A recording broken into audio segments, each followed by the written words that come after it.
اللهم صل على سيدنا محمد وعلى آل سيدنا محمد. Bismillahirrahmanirrahim. Assalamualaikum warahmatullahi wabarakatuh. Bismillahi walhamdulillah wassalatu wassalamu ala rasulillah wa ala alihi wa sahbihi wa mawala. Rabbi shrahli sadri wa yassirli amri wahlul uqdatan min lisani yafqahu qawli. Muslimin dan muslimat, para penonton yang dihormati, bersyukur kita kehadrat Allah Subhanahu wa taala kerana dengan izinnya jua kita dipertemukan dalam rancangan Irsyad Hukum bersempena Hari Raya Korban dengan penjelasan mengenai hukum tidak melakukan ibadat korban. Ibadat korban merupakan salah satu daripada syiar Islam. Hukum melakukan ibadat korban adalah sunat muakkadah ke atas orang Islam yang baligh, berakal, merdeka dan berkemampuan. Maksud sunat muakkadah ialah sunat yang sangat dituntut.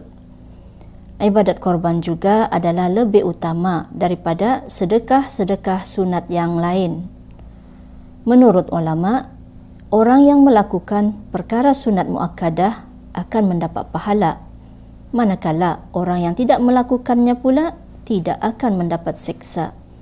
Akan tetapi, orang yang tidak melakukannya adalah layak untuk mendapat teguran dan celaan.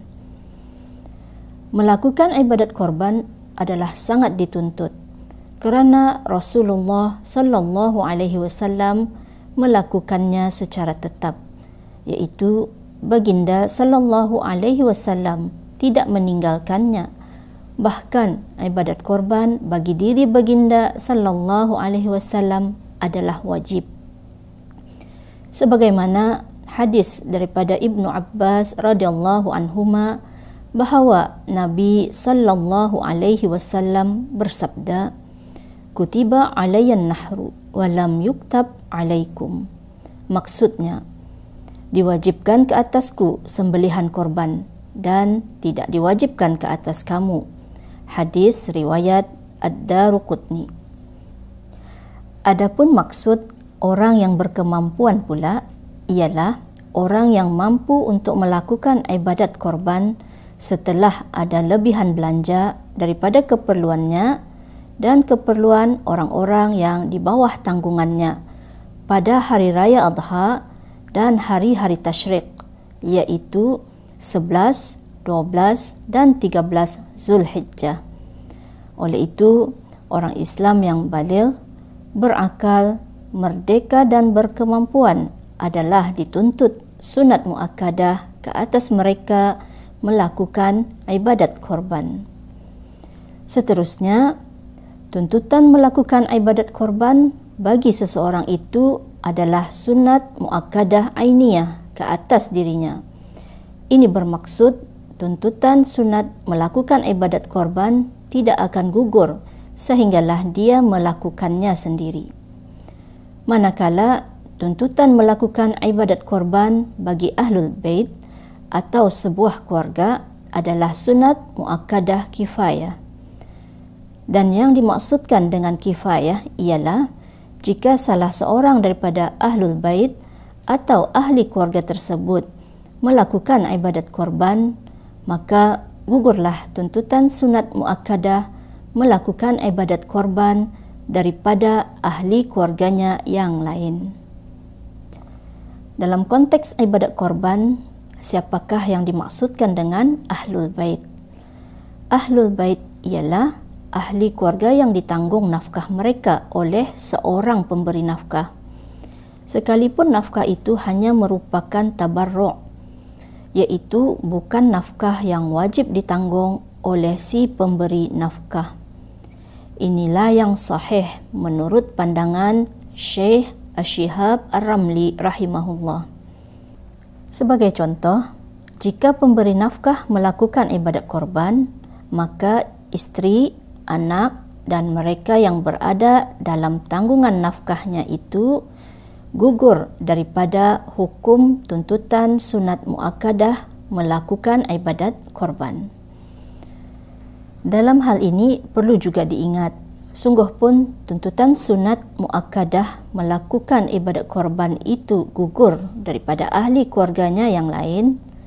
Namun dari sudut pahala ibadat korban, ia hanya akan diterima oleh orang yang melakukan ibadat korban itu sahaja.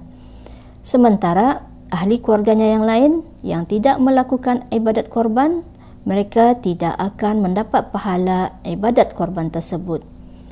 Mereka tidak mendapat pahala ibadat korban, melainkan orang yang melakukan ibadat korban itu meniatkan perkongsian pahala dengan ahli keluarganya. Seperti dia berniat, aku berkongsi pahala ibadat korban dengan ahli keluargaku. Akan tetapi perlu diambil perhatian, ini tidak bererti ibadat korban yang dilakukan itu adalah atas nama keluarga. Kerana satu bahagian umpamanya seekor kambing itu hanya sah dibuat korban oleh seorang sahaja.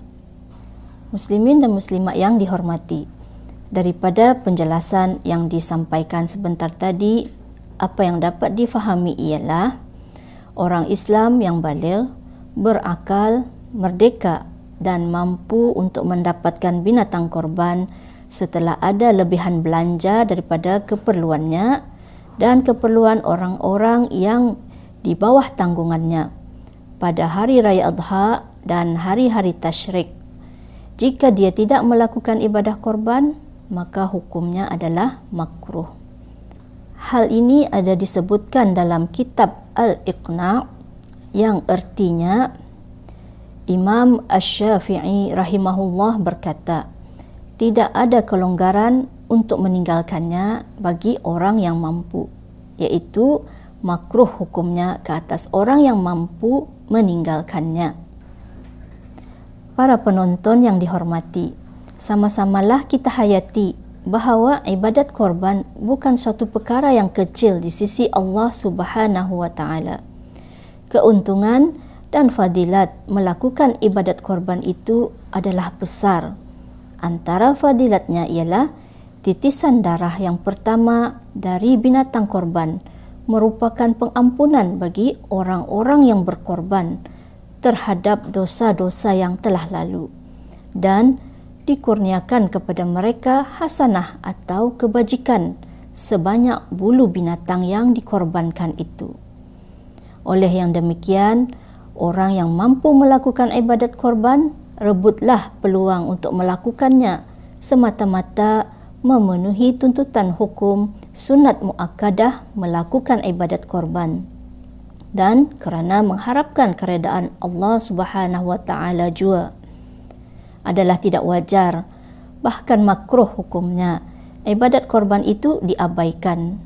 Dan amatlah rugi apabila orang yang mampu melakukan ibadat korban itu tidak merebut peluang yang sangat tinggi nilainya di sisi Allah Subhanahu wa taala dan dilepaskan begitu sahaja. Mudah-mudahan dengan penjelasan ini akan meningkatkan lagi pengetahuan kita mengenai ibadah korban, dan seterusnya menjadi dorongan kepada kita untuk menghidupkan salah satu daripada syiar agama Islam. Semoga ibadah korban yang dilakukan semata-mata mengharapkan keredaan Allah Subhanahu wa taala akan mendapat ganjaran yang dijanjikan.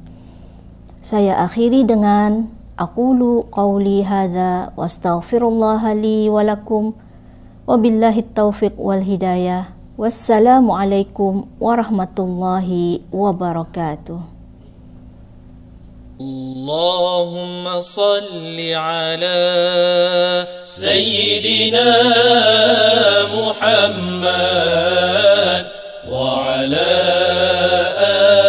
آل سيدنا محمد كما صليت على سيدنا إبراهيم وعلى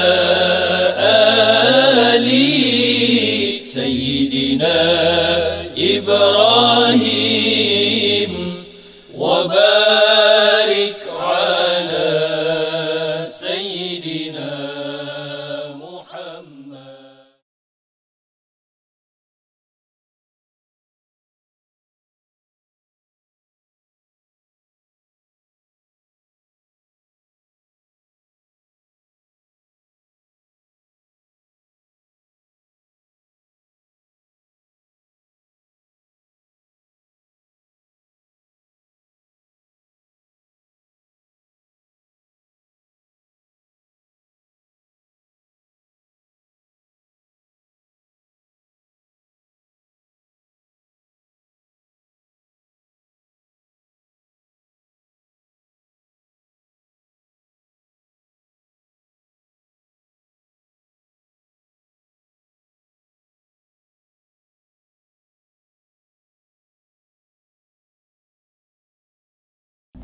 Mudah-mudahan dengan penjelasan ini akan meningkatkan lagi pengetahuan kita mengenai ibadat korban dan seterusnya menjadi dorongan kepada kita semua untuk menghidupkan salah satu daripada syiar agama Islam.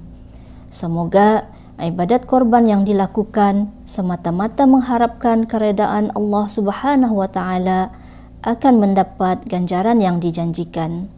Saya akhiri dengan aqulu qawli hadza wa astaghfirullah li wa lakum wa billahi taufiq wal hidayah. Wassalamualaikum warahmatullahi wabarakatuh. Alhamdulillah.